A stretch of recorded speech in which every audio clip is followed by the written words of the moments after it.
もし見た目や生まれ持った性質を理由に命を狙われてしまうとしたら、1993年12月24日、アメリカネブラスカ州の小さな町ハンボルト。てめえ、俺らのこと騙そうなんていい度胸じゃねえか。クリスマスパーティーの最中、一人の青年に詰め寄った男たち。違う、騙すつもりなんてなかったんだ。困惑の表情で弁解しているのはブランドン・ティーナ。中性的で整った顔立ちの青年でした。そして男たちが憤慨しているのは、つい先日小切手の詐欺で逮捕されたブランドンの名が新聞に掲載されたため、ブランドンは恋人に保釈金を工面してもらい、どうにか刑務所を出てこれたんです。しかし男たちはブランドンが犯罪を犯したことに腹を立てているわけではないんです。それもそのはず、彼らはブランドンの悪友で同類の前科者。ブランドンに突っかかる理由はまた別のところにあったんです。新聞に載ってたお前の名前、ブランドンなんて名前じゃなかったよな。男はそう言い放つと、ブランドンのズボンを勢いよくずり下ろします。その瞬間明らかになったのは、彼が本当は女性だということ。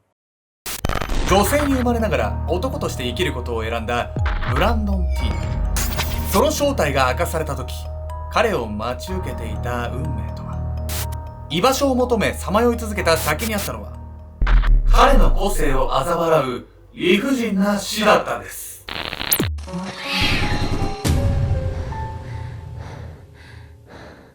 おそす、ケンちゃんです。にゃみやみこんです。最近さ、服装困んない？私すっごい暑がりだからさ、長袖着るか半袖着るかで、長袖着たらめちゃくちゃ汗かくし、半袖着たらちょっと肌寒いし、どうする？迷ったら俺涼しい方着るわ。何着る？最近シャツにタックインして革のズボンとか着る韓国っぽいの最近ハマってて。あ、タックインって何？ちょっとおしゃれになってんの？何？タックインってちょっとおしゃれワードじゃない？私知らない、そんなの。いやいや、ちょっと遅れすぎだし、タックイン？入れるやつね。あ、シャツインのことタックインっていうの？おしゃれに言うと。そう。おしゃれね。ちょっと合ってるか不安になってきた。本日ご紹介するのはアメリカネブラスカ州で起こった殺人事件。被害者の方はトランスジェンダーということを理由に悲惨な目に遭ってしまう胸くそ悪い事件なんです。まあそういう性別に対する偏見が原因で起きちゃった事件ってことなのかしら？そうなんです。そういうね、性的マイノリティに対する偏見がすごい時代に起こった話なんです。なので、近年のね、多様性が重んじられる時代とちょっと比較しながら、皆さんもちゃんとそのことについて考えるっていうのをね、ぜひしてほしいんで、そういうきっかけになればいいなと思います。女性として生まれ、しかし男として生きようとした彼の生き様とは。青年は社会の偏見に必死に抗いながら生きていたんです。ありのまま。1993年、アメリカネブラスカ州ハンボルト。人口800人ほどの田舎町に立つその一軒家からは、若者たちの賑やかな笑い声が響いていました。その輪の中心にいるのはブランドン・ティーナ。ハンボルトから100キロ離れたリンカーンの町から最近越してきたばかりの青年でした。ブランドン、どう？もう町には慣れた？そう言って笑いかけた女性は、この家の主でシングルマザーのリサ。人のいい彼女の元には若者たちが集い、何人もがその家でルームシェアをしていたんです。そしてブランドンはこの家ではまだ新顔でしたが、早くも彼には恋人や一緒になってバカをやる悪友が。彼らの中の誰一人として知りませんでした。ブランドンが本当は女性だということを。彼が男性としての人生を歩むためにこの街を選んだのは、地元リンカーンの街がその生き方をするには少し居心地が悪かったからなんです。1972年12月12日、ブランドンはネブラスカ州の都市リンカーンで生を受けます。父はブランドンが生まれる前に他界しており、彼にとって家族は母親と3歳上の姉だけ。母親が彼に与えた名前はティーナ。紛れもなく女性の名前でした。一方で男の子に負けじとやんちゃだった彼は、この頃から早くも自分が男であるかのように感じていたといいます。そして高校へ通い出した頃、ブランドンの男性としての自我はより顕著なものになっていくんです。こら、君はまた男のような格好をしてちゃんと制服を着てきなさい。ブランドンは校則を一切守らず、いつも制服ではなく男物の服を着て学校へ通っていました。さらに名前も本名のティーナではなくビリー、ブランドンなど自分が名乗りたい男性の名前を名乗るように。またブランドンはカトリック系の学校に通っていたのですが、キリスト教を完全に否定。それはキリスト教の教えに同性愛を不道徳とする見解が含まれていたためでした。これ性別の不一致ってさ、人の目気にしてめちゃくちゃ思い悩む人が思春期って絶対多いじゃない。ブランドンめちゃくちゃ開き直ってない？もうなんか女性がね、男性の格好して何が悪悪いぐらいのね、いい勢いですよね。気持ちいいよね。ところで、ブランドンのような状態のことを一昔前までは性同一性障害と呼んでいたんですけど、最近になってね、呼び方が変わったんですけど、知ってますか？そうだったの？知らなかった。というわけで本日のメトラーキーワード、性別符号について。性別符号とは、生物学的な性別とその人自身が認識している性別が異なり、継続的に違和感を抱いている状態。かつては性同一性障害と呼ばれていましたが、2019年 WHO の国際疾病分類において性別符号に名称が変更されたんです。この変更は性同一性障害を精神疾患とみなす風潮への批判の声が大きかったため、同じように同性愛も1987年に疾病リストから削除。性別符号や同性愛は単なる個性だと次々にその呼び名が改められているんです。高校に上がった時点で完全に自身を男性と認識していたブランドンは18歳の頃、陸軍の入隊試験に応募。しかし彼は筆記試験において女性であるにもかかわらず、自身の性別を男性と記載し不合格に。不良少年で学校を毎日サボっていたブランドンは結局卒業3日前に退学。この頃には初めて女性の恋人ができているんです。ブランドンはこの時の彼女と同棲するため、ガソリンスタンドで働く傍ら、窃盗や詐欺などの軽犯罪にも手を染めるんです。一方、母親はブランドンが女性と交際することを快く思っていなかったため、彼と恋人が性的な関係を持っていないか姉に尾行させて確かめさせていたんです。そうやって家族に監視される日々を送るうち、ブランドンは次のように考え始めるんです。この街は生きづらい。俺が本当は女だって誰も知らない街で生きていきたい。なかなか人々が受け入れがたい時代だからさ、そういう理由もあってブランドンは故郷を後にしちゃうわけね。でも結果から言ってね、ブランドンはハンボルトの街に来るべきではなかったのかもしれないんです。この街で本当は女性だとバレた時、とんでもない悲劇が彼を襲うんです。全てが崩れる時。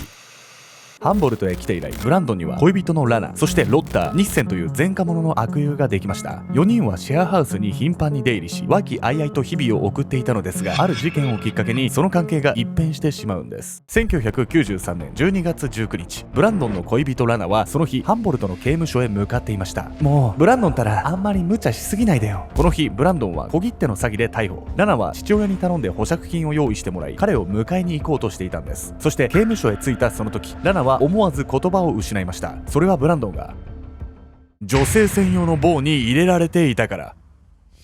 ブランドン、これはどういうこと？こうしてブランドンが本当は女性であることが恋人ラナの知るところに、恋人に男性のふりをされていたことに驚きと同時に怒りを隠しきれないラナ。黙ってて悪かった。でも性転換手術をするつもりなんだ。それじゃダメかな。ブランドンはそう言ってラナを説得しようとしますが、二人はこの一件で破局。そして悲劇はこれだけでは終わらなかったんです。まあでもやっぱりちょっと女性であることを隠したまんまり付き合い続けるっていうのはちょっと難しいところがやっぱあるわよね。で、この後も何かあるわけ？女性であることがね、バレたら恋人のラナよりやばいっていうやつがいたんです。恋人のラナとは別れてしまったものの、彼女のおかげで刑務所を出てこれたブランド。そしてそれは彼が出所してから5日後のクリスマスイブのこと。おい、てめえ、俺たちを騙そうなんていい度胸してるじゃねえか。新聞で見たぜ。ティーナちゃんよ。クリスマスパーティーの最中、そう言ってブランドンに詰め寄ってきたのは悪友のロッターとニッセン。そう、ブランドンの逮捕に際して地方紙に彼の女性名の本名が掲載されてしまったんです。違う、騙すつもりなんてなかったんだ。必死で弁明しようとするブランドンですが、彼が女性だと分かった時点でロッターとニッセンがどのような扱いをするのかは決まっていました。よし、ニッセン、こいつのズボンを下ろせ。オッケー。やめろ。そう言って二人はブランドンの下半身を晒してしまうんです。その場にはブランドンの元恋人ラナの姿も。ラナ、こっちに来て見てみろよ。ロッターとニッセンは大笑いしますが、ラナは口を閉ざしたままブランドンの方を見ようとはしませんでした。何考えてるの？やってることがあまりにも幼稚すぎてさ、友達にやることじゃないじゃないこれ。ここまででもね、本当に怒りがこみ上げてくるんですけど、この二人の行いはこの後犯罪レベルにまで発展していってしまうんです。ブランドンを散々笑い物にした後、ロッターとニッセンは彼をバスルームまで引っ張っていき、殴る蹴るの暴行を加えました。その後は自分たちの車に無理やり彼を押し込み、人気のない工場裏へ連れて行くと、ブランドンを強姦してしまうんです。このことを警察にチクったりしたら一生口が聞けないようにしてやるからな。その夜、元恋人ラナの家まで逃げ帰ったブランドン。ブランドンが事情を話すと、ラナは彼に向かって泣き出しそうな顔でこう言いました。ブランドン、これは警察に届けよう。これそう一刻も早く警察署に届け出出すべきなんだけど、ちょっと脅し受けてたわよね。警察署に届け出たらただじゃおかないぞみたいな。この後ね、ブランドンは警察署に被害届をね出しに行くんですけど、このことがね、さらに最悪な事態につながっていくんです。偏見が招いた悲劇。ブランドンが性的暴行の被害届を出すと、警察は直ちに彼を襲ったロッターとニッセンを署へ連行。今後は粗暴な2人の暴力にさらされずに済むと、ブランドンは胸をなで下ろしていました。そしてそれは1993年12月31日、大晦日を迎えた深夜。ほら、開けろ。ブランドンはいるか。ブランドンが暮らしているシェアハウスの扉を叩いたのは、間違いなく警察へ連行されたはずのロッターとニッセンでした。家主のリサが扉を開けると、ずかずかとその家へ乗り込んできた2人。ブランドンはどこだ。いないわよ。そう言ってその場をはぐらかそうとしたリサ。しかし、いたぞニッセン。こんなところに隠れてやがった。すぐさまベッドの下で毛布にくるまり、震えているブランドンを見つけた2人。ここでニッセンは家主のリサに次のように尋ねるんです。こいつの他にこの家には誰かいるか。今日はフィリップが来てるけど、そうか。そう言うとニッセンはベッドの下から引きずり出したブランドンに向かって何の躊躇もなく発砲しました。絶叫する家主のリサ。ニッセンは怯える彼女をよそに、もう動かなくなったブランドンの胸に思い切りナイフを突き立てました。この後ニッセンとロッターの2人は家の中にいた大人全員を殺して回り、同じ遺体に向かって何度も発砲。最終的に生き残ったのは家主リサの8歳の息子だけでした。